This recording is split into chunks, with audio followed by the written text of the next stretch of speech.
What's up, folks? Welcome to a brand new video. I've got some breaking news for you this morning. Apparently 4 Brexit Party MEPs have quit. They're rejoining the Conservatives or joining the Conservatives. I'm pretty sure that nearly all of them was a Conservative. I know that one of them, two of them definitely were.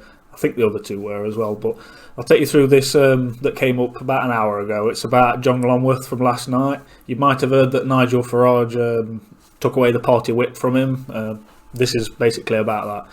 According to a report by David Wooding for The Sun, 4 Brexit Party MEPs will today announce that they are quitting the party and urging people to vote Conservative instead. They've literally just done this now.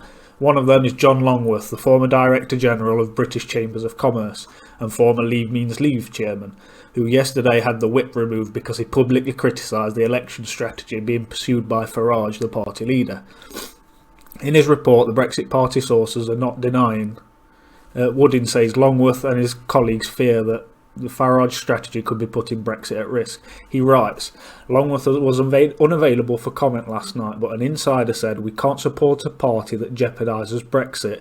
Too many people are concerned about their egos rather than the cause we have all been campaigning for, to leave the EU.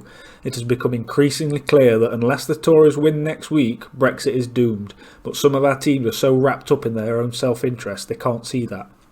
Now, that's not entirely true, because the problem people have with the Tories, I know because I have this problem with the Tories, is we don't trust them. We voted for them in 2017. They've had 3 years, well, 3.5 years since Brexit. They've had 2.5 years since that election, and we're still in the EU. We're not even in the transition phase yet. We've had delay after delay after delay, and they had the majority. It was their fault for putting Theresa May as Prime Minister.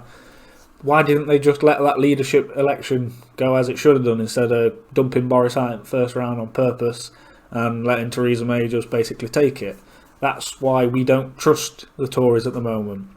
You might think that people are just being ignorant and, they always voted Labour so they'll never vote Tory, so fuck them, but that's just not the case. It's trust. It's hard to trust any Tory government as it is, but one that's constantly let us down. I mean, I know that Boris is not, it was under Theresa May that we were being let down so much, but it's still the same bunch of fucking Tories, isn't it? We've still got the same MPs there. They are still being put up as the same MPs for this election. They are the same candidates still. So are we going to get the same shit if we vote them in this time around? People just aren't sure. So you need to convince people rather than shout at them for not wanting to vote Tory.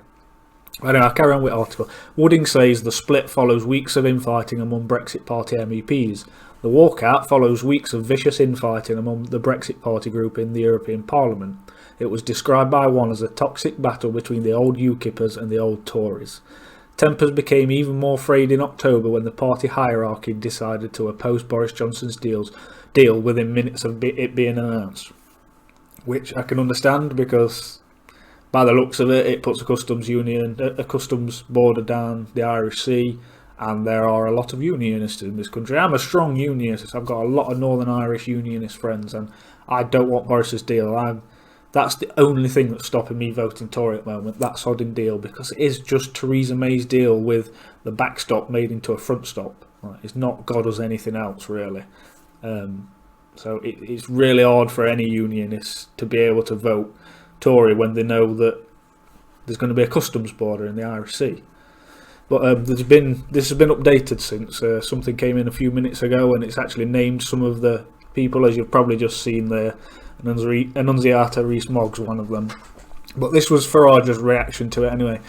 He says, whilst we are disappointed that 4 of our MEPs don't seem to understand that we both saved the Conservative Party from large-scale losses to the Liberal Democrats in the south and southwest of England, we are also hammering the Labour Leave vote in its traditional heartlands, making it easier for the Conservatives to win many of those seats.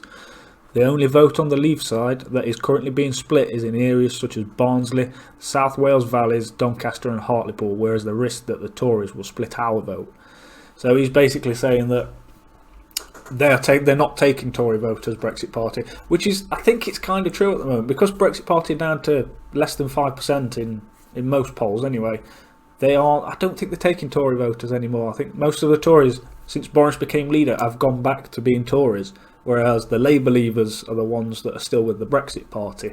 So I kind of get Nigel's point here that I think he just wants them to just pull out of a few more seats. I know we can't do it now, everybody's name's on ballot paper and that, but they want the Tories to just, in a few seats like the ones he's mentioned, Barnsley, South Wales Valleys, Doncaster, Hartlepool, there'll be Ashfield in there, as well as Yvette Cooper's constituency as well, that could possibly go Brexit Party, and they all voted like 65 to 70%. Now, Ashfield, next door to me, in 2017 voted 70.1% Leave, but it didn't go Tory. It still didn't go. People won't vote Tory there. It's just not going to happen. But they will vote Brexit Party. Brexit Party took something like 48%, I think it were, or close to 50% anyway, of the vote in Ashfield for the European elections. So they really do have a chance there.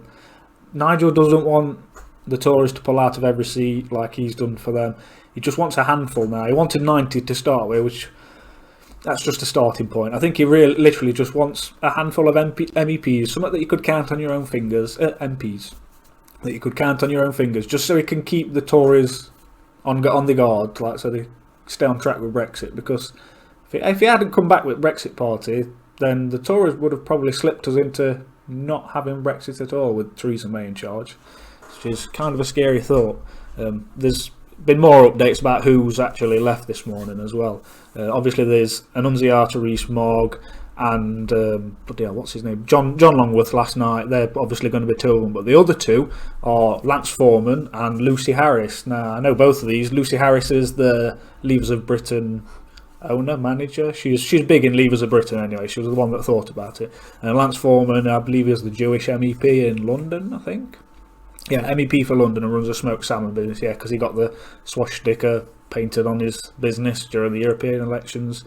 And Annunziata Rees-Mogg has explained the decision to leave the Brexit Party by saying, "We need a strong Leave-supporting government to deliver the Brexit 17.4 million people voted for. The Conservatives are the only option for Brexit supporters and Democrats alike."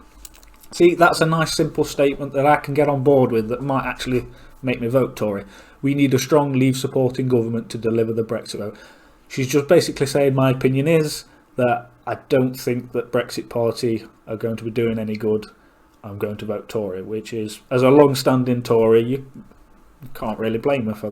And unless you're in a constituency where Brexit Party have a real shot at actually winning it, you can understand why anybody would vote Tory over Brexit Party this year, because it's just, they just want to get it done, which is a real shame, because 6 months ago I couldn't have seen us taking Theresa May's deal, and now Boris's deal is very similar, but everybody seems to have jumped on it because they're just fed up. They've had enough. The Remain campaign have managed to grind Leavers down enough that we will take this deal just to get it over and done with, just to shut them up maybe. Hopefully they'll start the Rejoin campaign then instead of Remain, and we can get on with our lives, but I can't see it happening. It'll all the way through the transition period, it's going to be the exact same thing from the Remain campaign, and we can't get a trade deal done in 10 months. It's just not possible. Not between 28 different nations. If it was just us and one other nation, possibly, but not when 27 other parliaments besides our own has to ratify it.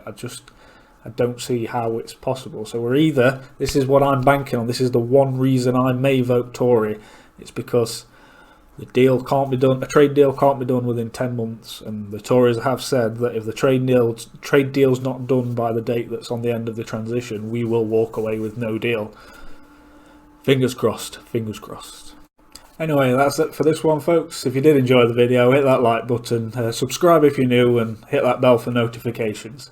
Take care, folks. Just as I was editing this video, the 4 Brexit Party MEPs have made a statement and they've put it up on a video on Twitter, so I decided to add that to the end of the video. Enjoy. Hello, I'm Lance Foreman. I'm Annunziata Rees-Mogg. I'm Lucy Harris. And I'm John Longworth, and we're all Brexit Party MEPs. We strongly believe that if you want to ensure Brexit gets delivered, You must vote for Boris Johnson's Conservative Party. And not the Brexit Party. To find out why, Click on the link.